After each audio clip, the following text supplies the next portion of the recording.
Polarotor. Vreme je za Polarotor. Tehnokomunikacije, kompjuteri u akciji, nove tehnologije. Polarotor. Emisiju uređuje i vodi dr. Dragan Ćosić. Poštovani gledalci, evo nas ponovo zajedno u rezervisanom terminu za još jedno izdanje emisije za popularizaciju novih tehnologija Polarotor, koja je namijenjena svima koji u svijetu novih tehnologija žele da saznaju nešto više, a digitalne fenomene sa kraja prošlog i početka ovog veka upoznaju malo bolje. A o kojim konkretno novim tehnologijama će danas biti reći u emisiji, to ćemo vidjeti iz kraćeg pregleda sadržaja današnje emisije. I današnju šetnju kroz svijet novih tehnologija započinjemo u društvu Vladimira Bubanje sa pričama o interesantnim sajtovima, a zatim slede brze vesti opet u interpretaciji brzog i nenadmašnog Zorana Modlija. Kako izgleda i kako funkcioniše novi Linuxov XBMC Ubuntu Media Center Player, govori naš stalni saradnik Ivan Marković, inače stručnjak za Linux. O digitalnim fotoaparatima, kamerama i časopisu ReFoto priča i pomalo odgovara na vaša pitanja stručnjak za ovu oblast i naš saradnik Slobodan Stanojev. Iz redakcije časopisa Mobilni magazin danas nam u goste dolazi lično Marko Tanasković da predstavi najnoviji broj i još nešto. U posljednjem današnjem prilogu vidjet ćemo Igora Jelisavčića, koji dolazi iz firme Samsung da nam predstavi jedan novi uređaj, Virus Doktor. Svaka čast. Bio je to, kako se kaže, kraći pregled sadržaja današnje emisije, poštovani gledalci, a sada pravac prvi prilog, gde nas opet sa nestrpljenjem očekuje naš stalni saradnik, inženjer Vladimir Bubanje. Polarotor. I evo nas, poštovani gledalci, u prvom prilogu, gde nas, kao što rekoh, očekuje inženjer Vladimir Bubanja. Vlado, dobrodošao i danas. Hvala. Danas ćemo govoriti malo o nekim sajtovima. Na dnevnom redu su, kao što znamo, uskršnji praznici, prvomajski, dakle putovanja, pa da vidimo malo našim gledalcima, da pomognemo prilikom odlučivanja gde da idu, šta da kupe i tako dalje. I kako što jeftinije da prođe. Pa ajde, prvi ćemo sajt da predstavimo. Da, prvi sajt koji danas predstavljamo je putovanja.jeftino.rs.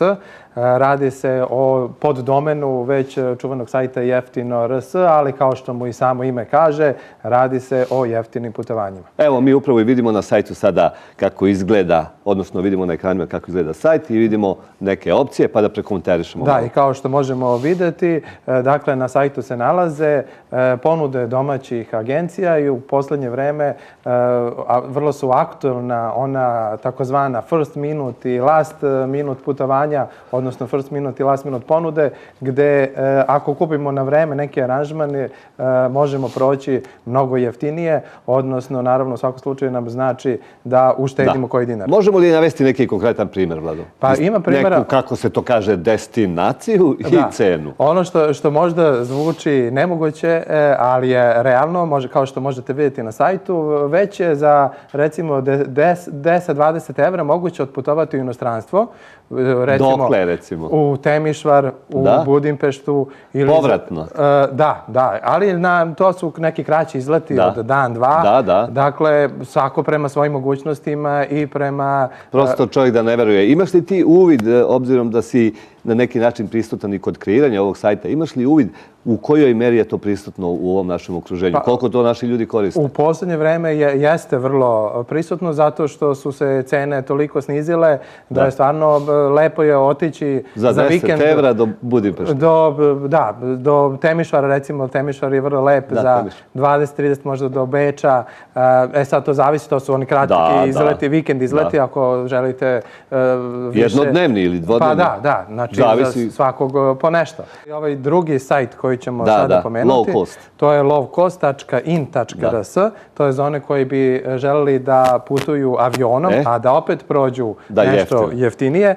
Pa ajde i tu da navedemo neki primjer. Da, dakle, svesni smo činjenice da je iz Beograda sve više low cost, odnosno niskobudžetnih aviokompanija koje lete iz Beograda za određene destinacije i na ovom sajtu možete naći informacije konkretne. Prošlog vikenda je bila akcija Vizera gde je bilo moguće kupiti kartu do Rima za nekih 3000 dinara. Da bi kupili te stvarno jeftine karte... Koliko ranije moramo moramo da se mi prijavimo? Pa to je sad relativno. Da, može da bude 2 do 3 meseca ranije, ali vrlo često se dešavaju te ponude, akcijske ponude, low cost avio kompanija koje kažu ako danas do ponoći kupite kartu imate, ne znam, 50% popusta. Ili u naredna 2 dana popust je toliko.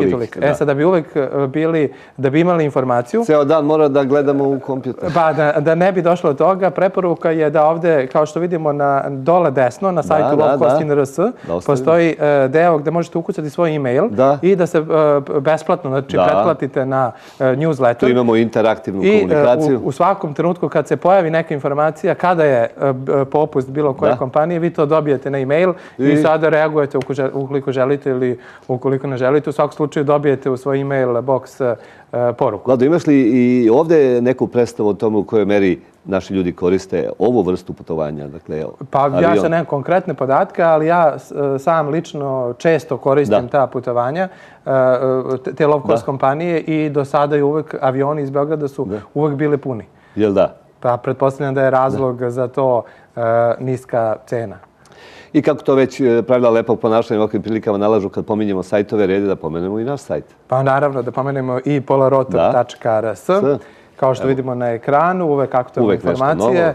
Sajt je podeljen po istim rubrikama kao što su naše rubrike u emisiji, a sa desne strane možete kliknuti na deo Polarotor emisije gde se nalazi arhiva svih naših emisija. Tako da ako ste propustili neku emisiju možete da pogledate. Kaficu polako. Pa to je u principu i najlepše da pogledate emisiju kada vama odgovara. Dakle, ili kliknete tu ili da odete na polarotor.rs kroz emisije i to je direktan link ka arhivama svih naših emisija. Najbolje sa sajta, najjednostavnije. Dakle, polarotor.rs. Šta drugo, Vlado, hvala ti i ostani da pogledamo našeg brzog kolegu. Da, Zoran Modulja, pre nego što krenemo na brze vesti, da Zoranu Modulju čestitamo i 600. emisiju. Ne, 600 emisija ili godina. A upravo prvi prilog u brzim vestima je Zair. Za one koji ne slušaju radio emisiju Zakon akcije i reakcije, nego samo gledaju TV emisiju Pola Rotor, evo brzih vesti specijalno pripremljenih za TV. Za zvuk zahvalite meni, a za sliku Ivanu Markoviću. Pa zaronimo onda u brze vesti i vizualizovani IT svet. 600 Zaira i punih 12 godina. Zair je krenuo 2000. godine na, gle opet, Beogradu 202. Izdržao sam ovaj comeback uživo samo jednu sezonu, a onda se prepustio čarima digitalnog konformizma. Profi editori zvuka na solidnim PC mašinama omogućili su mi da se potpuno prebacim na kućnu produkciju i emisiju ponudim i drugim zainteresovanim radiostanicama. Nakon 12 godina, Zair paralelno egzistira na FM frekvencijama više neverovatnih radiostanica Srbije i okruženja i u cyber prostoru, a to su web portal, Modli.rs, iTunes podcast i Beotel radio, internet radio koji održavam i vodim već 5 godina i koji idućeg mjeseca slavi svoj 5. rođendan. No, Beotel radio je posebna priča, a za nju je rezervisana web adresa beotelradio.net. I dok dlanom od dlan, ja ispričam sve o sebi i o zakonu akcije i reakcije. Dok se u narodnoj emisiji Zairovim avionom ne popnemo još 100 stopa više na level 601. U doba kada je radio bio sve, znači je sve. Kada je dobio konkurenciju, ljudi su počeli da se okreću samo omiljenim emisijama. Kada je medijska ponuda postala veća od potražnje, većina slušalaca se predala i potisnula sećanja na radio. Automobili su najčešće jedina mesta na kojima radio još svira, paralelno sa automobilskim sirenama. Mislim da većina ljudi danas radio ne sluša, nego ga samo osluškuje. Ali zato postoji ona manjina, a ona je najdragocenija. Borim se za zaštitu manjinskih prava. Naš stalni saradnik, magistar Ivan Marković, koji se za potrebe naše emisije brine, stara i uređuje priloge o softveru i danas nastavlja priču na istu temu. Ali danas je na dnevnom redu Medija centar. No, pre svega, Ivane, dobrodošao i danas. Hvala. Već rekao da ćemo govoriti o Medija centru, to je ovaj specijalni XBMC, pa da čujemo prvo nekoliko osnovnih informacija. Ovako, XBMC Medija centar je došao svojevremeno sa Xboxa i samim tim je vrlo dobar sam u osnovi bio.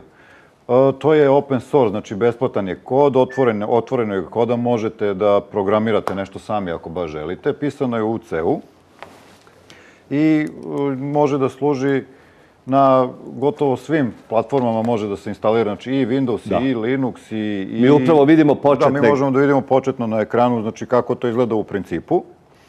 Znači, vidite, znači, on je u stanju da se internetu uzima informacije o filmovima, znači da napravite svoju biblioteku filmova i onda imate veoma lep pregled i sa slikama i sa opisima filma i sa ostalim stvarima. Znači, veoma dobar media player koji vam je pogotovo interesantan zato što nije potrebno da instalirate nikakve kodeke, recimo u Windowsima sa nekim playerima, u zadnje vreme ne. Da, Ivane, pomenuo si instalaciju, u kojoj meri je to komplikovano i kako doći do ovog programa? Program se veoma lako nalazi na sajtu www.xbmc.org. Skine se samo jedan fajl. Instalacija je jednostavna što se Windowsa tiče. Što se Linuxa tiče, malo je komplikovanija situacija, ali uopšte nije toliko problematično. Znači, klasično kroz repozitorijume se instalira, znači, poziv. Znači, postoji i za Ubuntu, čak i Ubuntu veoma povlašćen što se XBMC-a tiče, jer je na osnovu Ubuntu napravljena live varijanta. Znači, možete da skinete ISO fajl, naražete na CD, stavite CD, ubutujete s njega, dići će se Ubuntu, dići će se XBMC i vi ne morate da instalirate ništa. Da, a i kada hoćemo da se vratimo na naš stari operativni sistem... Samo resetujete računar. I sve je rešeno. I sve je rešeno, znači, što se toga tiče. Može da bude tako. Na Windowsima je pozitivna stvar što on povuče sve kodeke sa sobom koje može i može da gledate sve vrste filmova. Druga stvar, ima ogromnu bazu dodataka, tako da je moguće gledati i YouTube, i nacionalnu geografiju, i gledati filmove koji su tamo pušteni. Takođe, postoje i televizije koje objavljuju, znači što se tiče naših ovih struka, filmove koje možda pogledate da povuče on sam.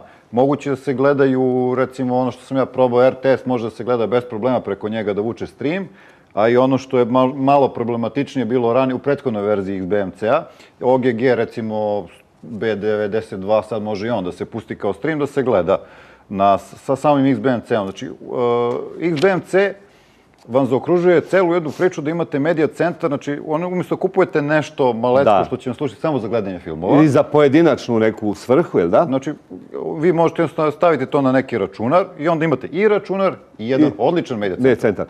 Rađen je u C-u, samim tim, pošto je pisano u C-u, bilo ga je lako kompilirati i za Windows, i za Linux, za macOS i za iPod. Osim Androida, jel da? Android je, nažalost, pisan u Javi, tako da za Android ne radi i nisu ni počeli razvoj za Android. Odlično, Ivane, a gde mi možemo, na kojoj adresi da skinemo ili malo više informacije da dobijemo o Medija centru? Znači, Medija centar, XBMC Medija centar može da se skine sa svog sajta, znači www.xbmc.org.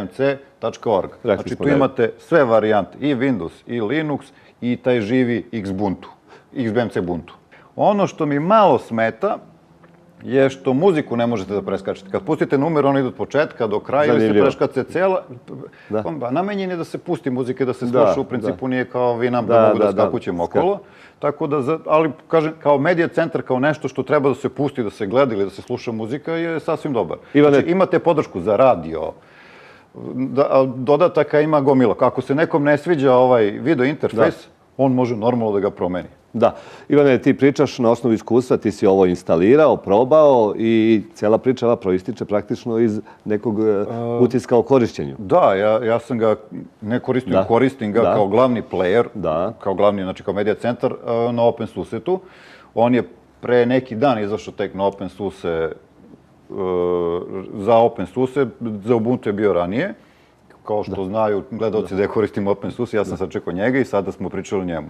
Tvoj opšti utisak da završimo priču o ovom medija centru, preporuka je? Ovo je preporuka, znači uzmite ovo, imat ćete rešenu i arhivu filmova, i lak pregled filmova, i muziku, i ima lepih dodataka i za gledanje, za streamovanje, znači kompletno multimedijalno ste pokriveni. Odlično, Ivane. Hvala ti na ovoj lepoj priči i vidimo se u nekoj narodnoj emisiji. Hvala. Nastavljamo sa brzim vestima za Pola Rotor.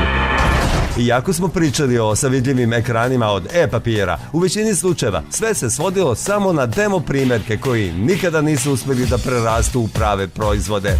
Međutim, LG je, započeo masovnu proizvodnju svog prvog ekrana na bazi e-mastila, koji će uskoro stići u Evropu.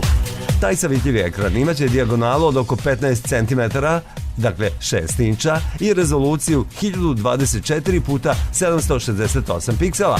Za razliku od ekrana tipičnih e-čitača, ovaj je napravljen od plastike i nije mu potreban debeo stakleni panel koji će da ga štiti. Mada je plastikanac, LG tvrdi da je super izdrživ, a može se savijati pod uglom od najviše 40 stepeni. Padovi sa visine od 1,5 m i kuckanje manjim uretanskim čekićem navodno nisu ostavili nikakve ogrebotine, niti se išta razvilo. Pa ni nada da ćemo ga konačno i mi opipati. Veoma brze vesti. Google će otvoriti mrežnu prodavnicu u kojoj će se prodavati tablet računari sa Androidom. Neki od tih računara mogli bi u svom imenu da imaju i oznaku Google. Google se nada da će otvaranjem internet prodavnice poboljšati usvajanje Androida kao operativnog sistema za tablet računare. Ono što ostaje neizvesno je obim prodaje preko weba, zato što potencijalni kupci još uvijek više vole da uzmu računar u ruke i isprobaju ga pre nego što se odluče za kupovinu. Dok uz 3D senzaciju neko ne patentira i Touch D, morat će da pipaju vlastiti računar, ukoliko im pipanje išta znači. U srpskim uslovima uveo bih ovo pravilo i kod kupovanja hleba. Pipaj očima, a ne prstima. Veoma brze vesti. Adobe Flash Player se od sada ažurira neprimetno. Od verzije 11.2 za Windows prisutan je mehanizam tihog ažuriranja kako bi se ubrzalo krpljenje propusta nultog dana. Naime, ovi propusti su se koristili za napade dok autori još ne znaju za njih, tako da do sada nisu imali na raspolaganju nijedan dan za bilo kakvu ispravku. Novi Flash Player će automatski proveravati imali na raspolaganju bezbednosnih dopuna, preuzimaće ih i instalirati ne ometajući korisnika. To znači da će svakog sata pozivati Adobe-eve servere dok ne dobije odgovor. Ukoliko se ispostavi da nikakva nadogradnja nije pripremljena, ponovo će pozivati servere 24 sata kasnije. Lepa novost! Hem je taktika dobra za zavaravanje neprijatelja, hem se i vama i meni neće kod svakog novog uključivanja računara javljati info sa "Evo me, hoćete li, potvrdite, pritisnite, zavirite." Hvala Bogu. Pardon, Adobe-u. Ostanite brzi dalje. Biće još brzih vesti u Pola Rotoru.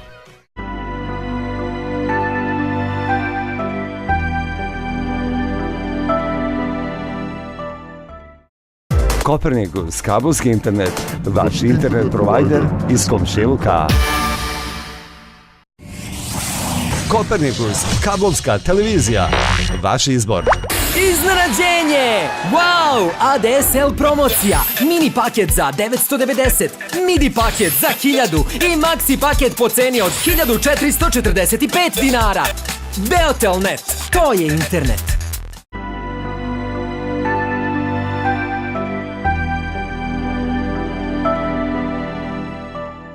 Naš stalni saradnik, inače veliki stručnjak za videotehnologije, inženjer Slobodan Stanovoj, ponovo je sa nama.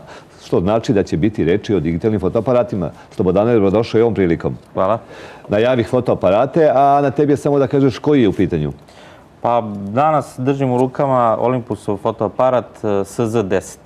Ajde da čujemo šta je to interesantno kada je SZ10 u pitanju. To je ovako jedan kompaktan, opet HD fotoaparat.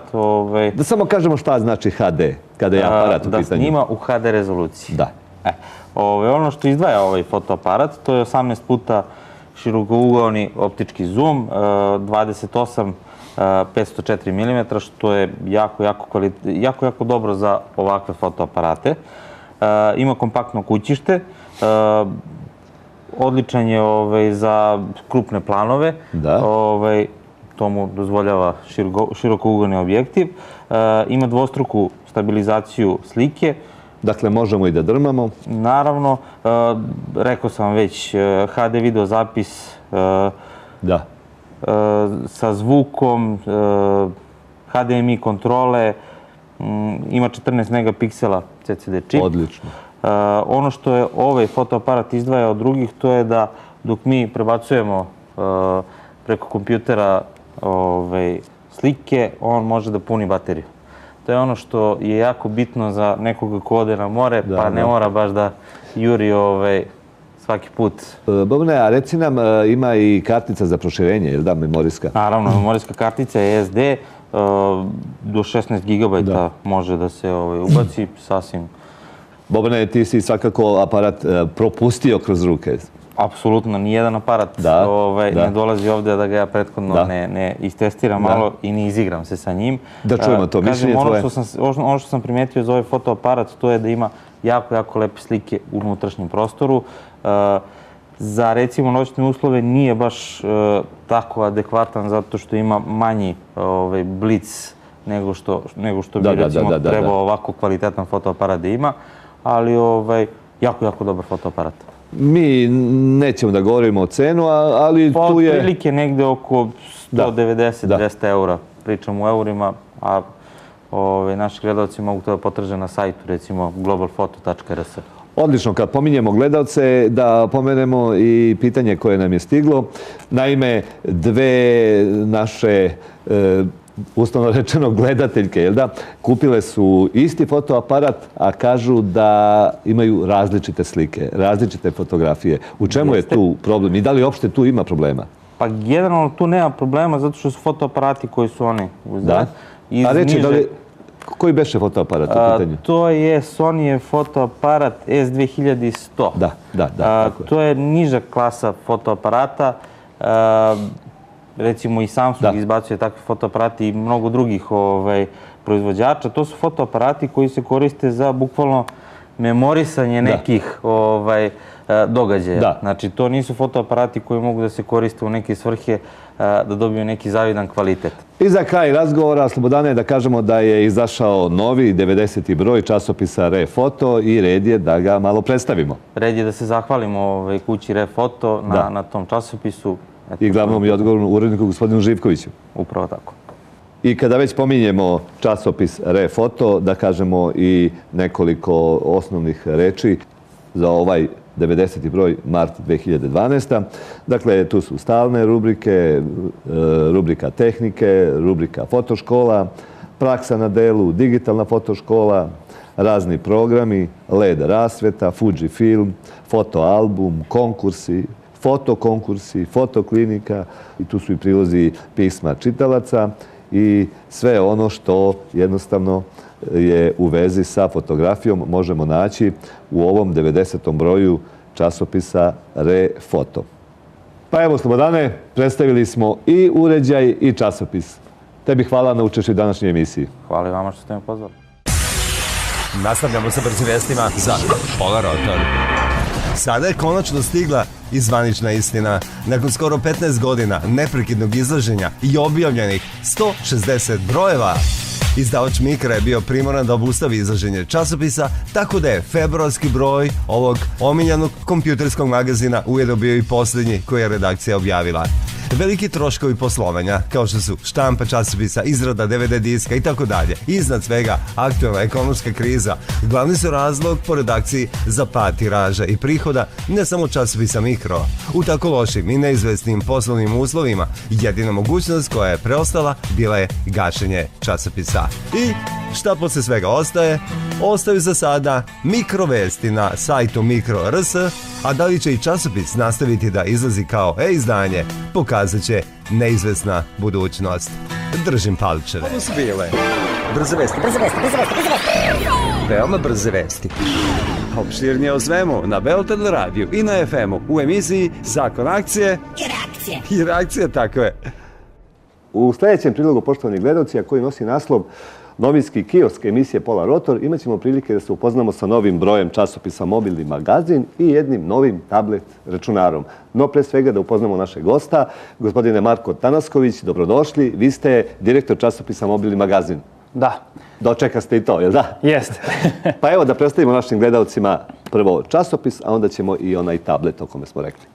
što se tiče samog časopisa, mobilni magazin već 13-14 godina na I kioscima. u Polarotoru i na kioscima. I u Polarotorima i na kioscima Srbija i Crna Gora, tu se distribuiramo. Konkretno, aprilski broj je pred nama. U njemu je dosta toga zanimljivog obrađeno. Ono što je otprilike tema broja i opisana na čak 17 strana, to je izveštaj iz Barcelone sa Mobile World Kongresa kao najznačajnijeg događaja iz sveta, odnosno sajma iz sveta komunikacija, odnosno telekomunikacija.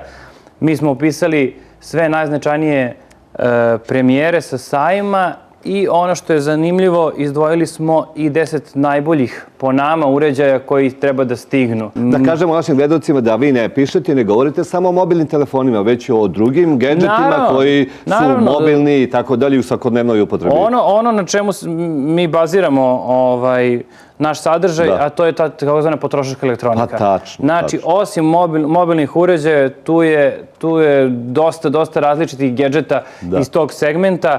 Tako, recimo, predstavili smo u ovom broju smo predstavili i jednu JVC kameru, odnosno camcorder, koji je vrlo zanimljiv pošto ima mogućnost daljinskog gledanja. Znači, camcorder se povezuje preko Wi-Fi-a i moguće je preko nekog Android ili iPhone telefona da se gleda ono šta snima ta kamera. To je nešto što je ovako vrlo zanimljivo. Sad je već moguće pisati na svim ovim tabletima modernim. U prodavnicama mogu da se kupe i takozvani stylusi, odnosno te neke elektronske olovke za lepo i lagodno pisanje i onda se stvarno oni pretvaraju i u pravu svesku. Odlično, Marko, već smo prešli na predstavljanje tableta. Koji je, kakav je, čemu služi, koga je napravio? Evo, ja sam donao jednu od stvari koje smo predstavili u ovom aprilskom broju i to je Huawei novi MediaPad. U pitanju je 7-inčni tablet uređaj. Da, ja imam Galaxy Tab, to je isto... Galaxy Tab, isto isto 7-inčni tablet. Ovaj je star malo 2 godine. Da, ovo je nešto najnovije, unutra je naravno dual core procesor, Honeycomb Android operativni sistem. Koja je verzija Androida? 3.2. Odlično. Tako da je to ovako nešto najnovije. Ono što su iz Huawei-a najavili, to je izlazak i podrške, odnosno izlazak ice cream sandviča za ovaj telefon. To je već u maju se očekuje. Što ja mislim da će stvarno pretvoriti ovaj uređaj u jedan vrlo dobar i moćan tablet. Ono što je također zanimljivo, da je mobilni magazin u martu bio u Huawei-u u Kini. Kini bili ste. Znači, bili smo tamo u centrali u Shenzhenu, bili smo u Research and Development centru u Šangaju. Kako to sve izgleda za nas koji imamo neku drugu možda sliku o Kini? Pa, da, upravo. To ne izgleda kao ona Kina koju mi imamo u glavi. To izgleda stvarno kao svemirski brod. Šta je ono što oni razvijaju? Kad su stigli do tog stupnja? Pa, ovo je ono što sam ja stavio u tekstu, da je ovo neka njihova treća ofanziva. Znači, Huawei je kompanija koja postoji tek nekih 20 godina, međutim, oni po onom njihovom kineskom kalendaru koji ima ciklus od 12 godina, tako su i oni podelili. Tako da prvih 12 godina su oni jednostavno razvijali možda više interno. Drugih 12 godina izašli su van granica Kine, osvojili su tržište mobilnih infrastruktura, znači bazne stanice, slične stvari. Više od 30% recimo više od 30% svih baznih stanica u svetu je Huawei, a kad pričamo o LTE kao četvrtoj generaciji mobilne telefonije, više od 50% svih baznih stanica su njihove.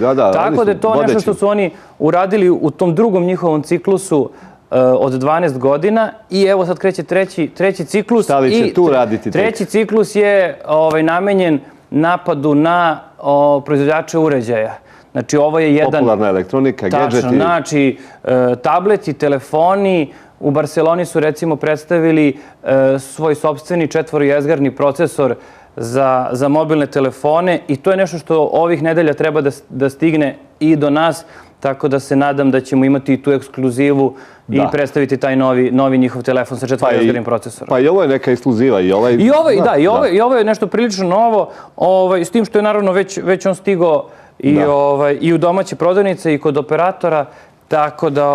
tako da ljudi stvarno mogu da kupe jedan odličan uređaj po veoma finoj ceni. Šta drugo, poštovani gledalci, bio to inženjer Marko Tanasković, direktor časopisa Mobilni magazin, predstavio nam je časopis i jedan novi tablet računar. Marko, hvala i očekujemo ti narednog meseca. Vidimo se. Polarotor. Vi dalje pratite emisiju o novim tehnologijama Polarotor, poštovani gledalci. Na redu je prilog u kome pokušavamo da odgovorimo na istorijsko pitanje da li je vazduh u našem najbližem okruženju čist ili pun alergena, virusa, bakcila, gljivice i tako dalje.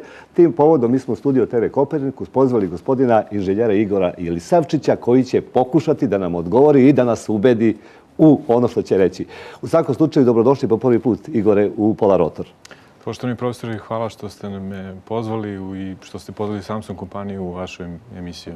Pa kako da ne pozovemo Samsung kompaniju koja je najveća tehnološka kompanija na planeti koja je u prvom kvartalu ove godine već ostvarila 5,5 milijardi dolara. Verovatno zahvaljujući između ostalog i proizvodu koji je na našem stolu. No da čujemo prvo više informacija o uređaju ili virus doktoru, kako ste ga vi nazvali.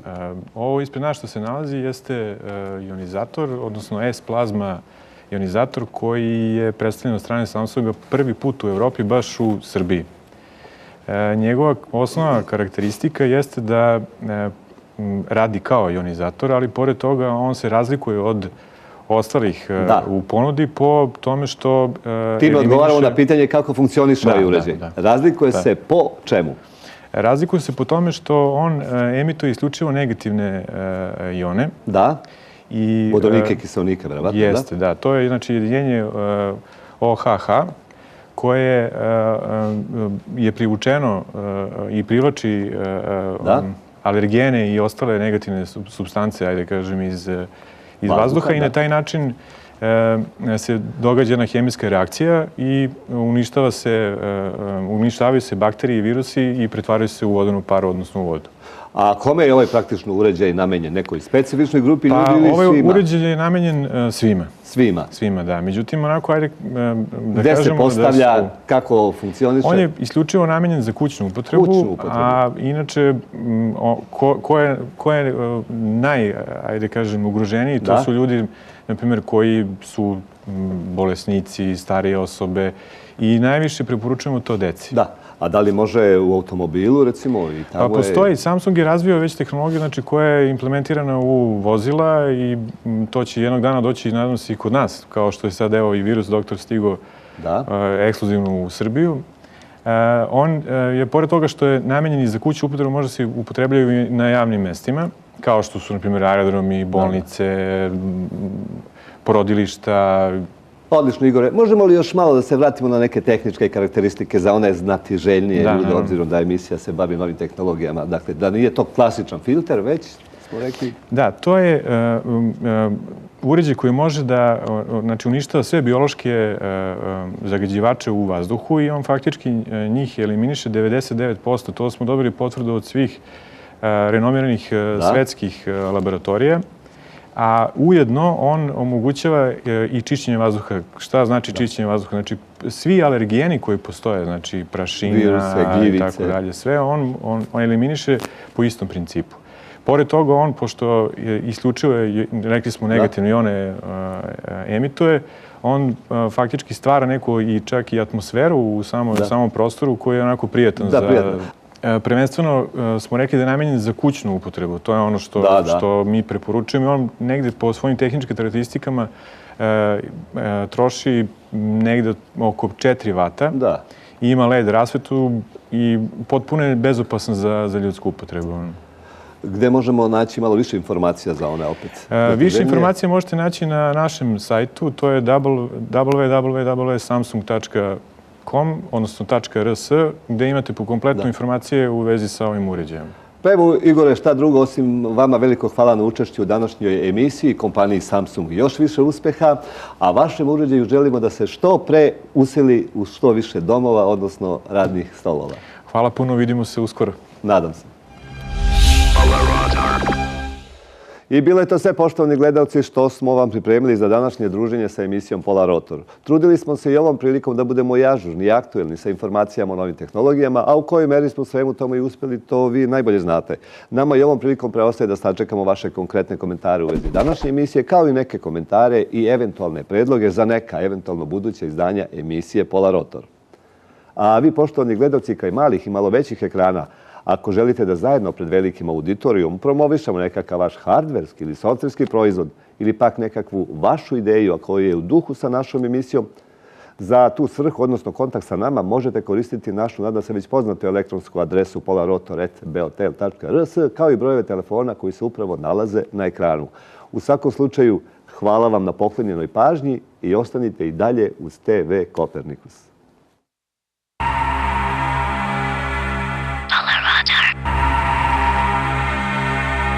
Polar Rotor.